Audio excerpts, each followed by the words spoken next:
है ये मजलूमों की पार्टी है, दलितों की पार्टी है, बेकसों की पार्टी है, बेबसों की पार्टी है। आज असदुद्दीन ओवैसी साहब इन लोगों की आवाज बन चुके हैं। मजलूमों की आवाज है, दलितों की आवाज है, हिंदू मुस्लिम सिख ईसाई ये सारे लोगों की आवाज है। मैं कहना चाहूंगी आप लोगों से कि इस बार बिल्कुल ही आप लोग एक मन बना करके आप लोग भी जिस तरीके से असदुद्दीन ओवैसी साहब की आवाज हम लोगों के लिए बुलंद हुई थी उसी तरीके से जरूरत है आप लोगों को आवाज बुलंद करने की और असदुद्दीन ओवैसी साहब के हाथ को मजबूत करने की। आपने देखा होगा, हाथ उठा के थपड़ी बजाओ, क्या बजाते हो? आपने देखा होगा NRC CA NPR का जो आप लोगों ने देखा होगा, जो ये जालिम सरकार ने सदन में बगैर सोचे समझे जो पारित करने का काम किया, उनमें आवाज बुलंद करने का सिर्फ असदुद्दीन ओवैसी साहब को ही ताकत था, उनको ही कुव्वत था, उन्होंने ही अपनी आवाज को बुलंद किया। ये NRC CA NPR सिर्फ मुस्लिमों के लिए ही नहीं था, ये बदहाली हिंदू मुस्लिम सिख ईसाई दलित सारे लोगों को परेशानी का सामना करना पड़ता। मेरे भाइयों आप बताइए 17 में जो सैलाब आया था, क्या आप लोगों के घर में है किसी के पास कागजात मुकम्मल मिलेगा?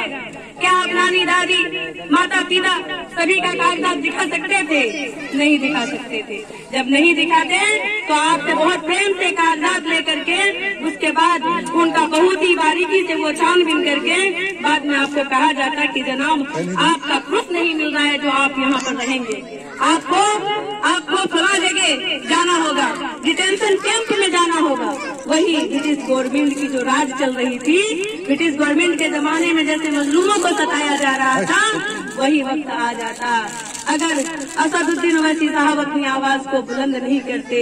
मेरे भाइयों, यहाँ पे हिंदू समाज के भी मेरे भाई हैं, आप लोग ये जान लें कि उनकी आवाज सिर्फ मुसलमानों के लिए नहीं, उनकी आवाज आवाम के लिए, उनकी आवाज पूरे हिंदुस्तान के लिए और हिंदुस्तान में जितने भी नागरिक रहते हैं उनके लिए है। इसलिए आज बिहार में चुनाव का मौसम आ गया है, चुनाव का दौर आ गया है।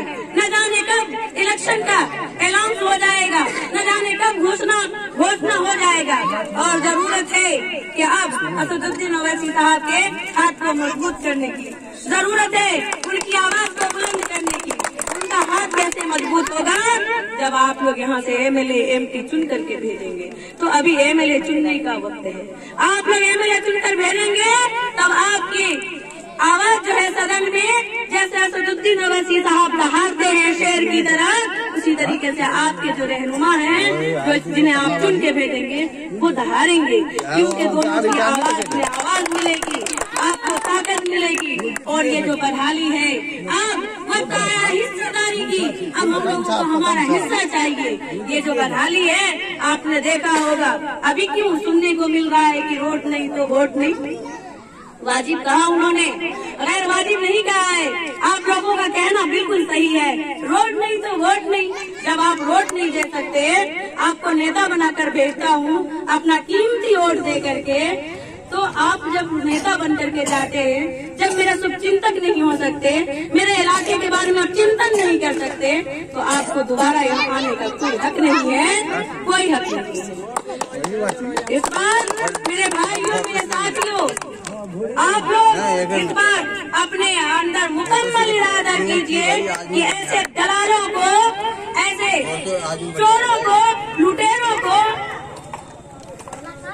आवाज उनके लिए, उनको जो है ऐसे लुटेरों को जवाब देने की जरूरत है कि जाइए, आपका बिहार में अब कोई चारा नहीं। आपने देखा होगा ये दलाल, अब इलेक्शन का दौर आ गया है तो ये ले लो वो ले लो, जैसे साग सब्जी लोग बेचते हैं ना, उसी तरीके से आप सारा चीजों घोषणा कर रहे हैं, ये तो मैंने घोषणा कर दिया, वो तो घोषणा कर दिया, वो तो घोषणा कर दिया, पेपरों में, जमीन पर नहीं। आप ब्लॉक में जाइए, ब्लॉक का क्या दुर्दशा है, अफसोस होता है।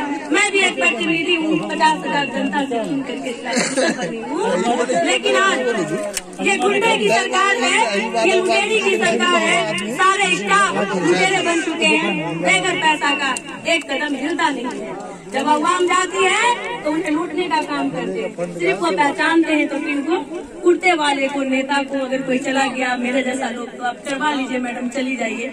लेकिन जब मेरी जनता जाती है उसे वो धुतकार करके भगाने का काम करते हैं। तो ये यहाँ पे जिनकी हुकूमत है, ये नीतीश कुमार अफसरशाही बनाया है बिहार को। तो इस बार उसको आवाज बुलंद करके उन्हें हटाने की जरूरत है।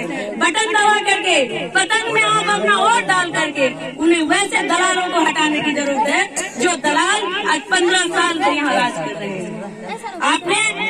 आप देख लीजिए, कांग्रेस है या राजद है, ये लोग भी मुसलमानों को, यादवों को, दलितों को, अन्य कास्टों को ये लोग वोट बैंक समझते हैं। हमारे बाप की जागीर है और वोट ले जाने के बाद इन्हें याद नहीं आता है, इन्हें लोगों का याद नहीं आता है। इसलिए मेरे भाइयों, मेरे साथियों, आप लोगों के बीच आकर मुझे अच्छा लगा। ये कि मन कर रहा है कि आपसे बहुत देर तक बात करूं, लेकिन सफर बहुत लंबा है और वक्त बहुत कम है। शाम हो चुकी है, हम लोगों को अपने मंजिल मकसूद तक भी पहुंचना है। इसलिए मैं फिर से आपको कहूंगी, टिकट चाहे जिन्हें भी मिले। आपकी बहन भी आपके सामने आई है, मैं भी दावेदार हूँ टिकट के लिए। आप लोगों की दुआ लेने आई हूँ, आप लोगों के दुआओं की मोहताज हूँ मैं। आप लोग दुआओं से नवाजेंगे।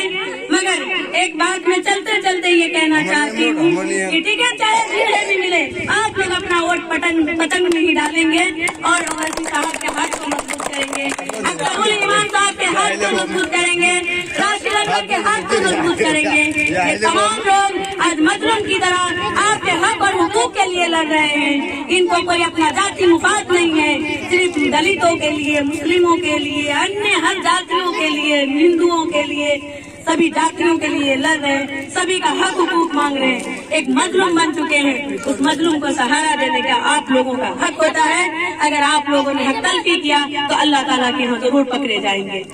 इसी के साथ मैं अपनी बातों को खत्म करती हूँ। जय हिंद, जय दर्शना हाट और दर्शना हाट की जनता जिंदाबाद, जिंदाबाद, जिंदाबाद।